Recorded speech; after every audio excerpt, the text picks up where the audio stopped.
ದಾಂಡೇಲಿಯ ಅಂಬೇವಾಡಿಯಲ್ಲಿ ರಸ್ತೆಗುರುಳಿದ ಮರ, ಮುರಿದು ಬಿದ್ದ ವಿದ್ಯುತ್ ಕಂಬ, ಸಂಚಾರಕ್ಕೆ ಅಡಚಣೆ, ವಿದ್ಯುತ್ ವ್ಯತ್ಯಯ. ದಾಂಡೇಲಿ ನಗರದಲ್ಲಿ ವೇಗವಾಗಿ ಬೀಸುತ್ತಿರುವ ಗಾಳಿ ಮಳೆಯಿಂದಾಗಿ ಅಂಬೇವಾಡಿಯಲ್ಲಿ ಬೃಹತ್ ಗಾತ್ರದ ಮರವೊಂದು ರಸ್ತೆಗುರುಳಿ ವಿದ್ಯುತ್ ಕಂಬ ಮುರಿದು ಬಿದ್ದು ಸರಿಸುಮಾರು 2 ಗಂಟೆಗಳವರೆಗೆ ರಸ್ತೆ ಸಂಚಾರಕ್ಕೆ ಅಡಚಣೆಯಾದ ಘಟನೆ ಶನಿವಾರ ಸಂಜೆ 6:30 ಗಂಟೆ ಸುಮಾರಿಗೆ ನಡೆದಿದೆ. ಪರಿಣಾಮವಾಗಿ ವಿದ್ಯುತ್ ಪೂರೈಕೆಯಲ್ಲಿ ವ್ಯತ್ಯಯವಾಗಿದೆ.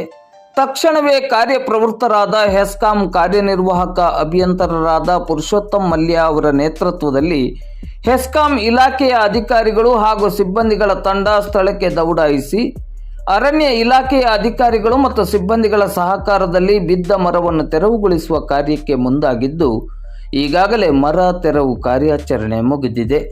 ಇನ್ನು ವಿದ್ಯುತ್ ಕಂಬ ಮುರಿದು ಬಿದ್ದಿರುವುದರಿಂದ ವಿದ್ಯುತ್ ಪೂರೈಕೆಯಲ್ಲಿ ಸಮಸ್ಯೆಯಾಗಿದ್ದು, ಇದನ್ನು ಸರಿಪಡಿಸುವ ನಿಟ್ಟಿನಲ್ಲಿಯೂ ಕೂಡ ಹೆಸ್ಕಾಂ ಸಿಬ್ಬಂದಿಗಳು ಕಾರ್ಯನಿರ್ವಹಿಸುತ್ತಿದ್ದಾರೆ.